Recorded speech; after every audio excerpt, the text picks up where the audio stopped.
Hello guys, nandito naman tayo ngayon sa Second Square. At ang event naman nila dito sa dulo is The Art of Mysterious Forecast. Ang galing, di ba? Ang ganda.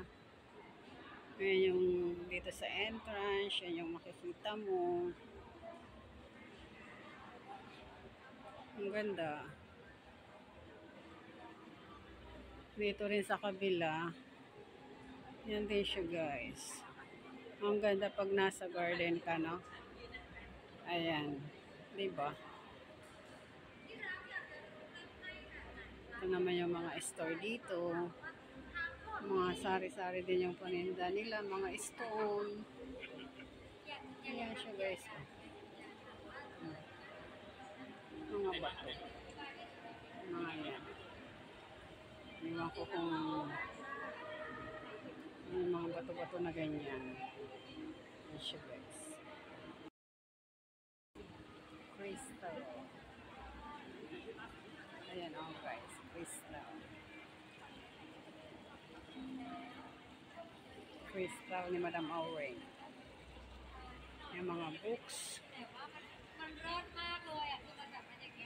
Meron din silang ano dito. Ayan kulay. Ang ganda ng kulay pag inano mo.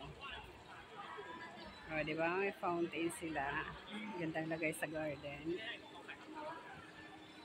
Tapos meron din silang mga footprints dito. May coins. Ayan. Tingnan natin yung ano. May smoke pa. Umuusok. Sa gitna ng kanilang water fountain. Diba?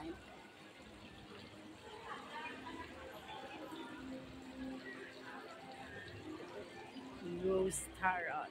Ayan lang nabasa ko yung isa. Yung shop niya is Ghost Tarot. The Art of Mysterious Forecast. Okay. Ayan. Mga ano nila. Mga scary type pala dito. Mga ano nila. Mga skeleton. Malapit na kasi ang Halloween. Kaya ganyan ang mga ano nila. Ayan, nakadamit sila ng ano. Galing. Galing nila.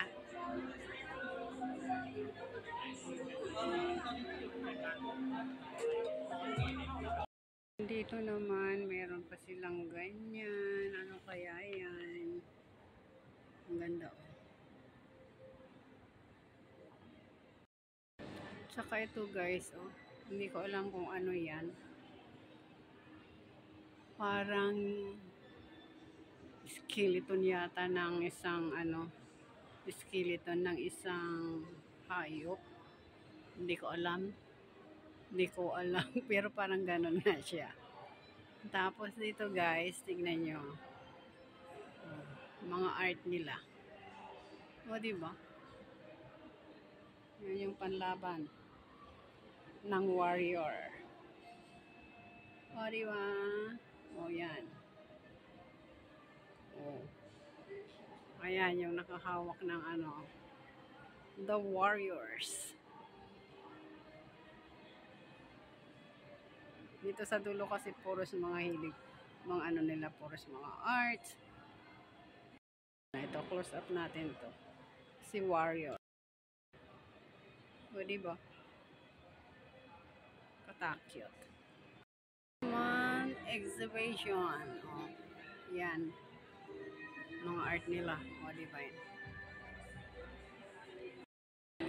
Oh, nakakatakyot. Tingnan nyo.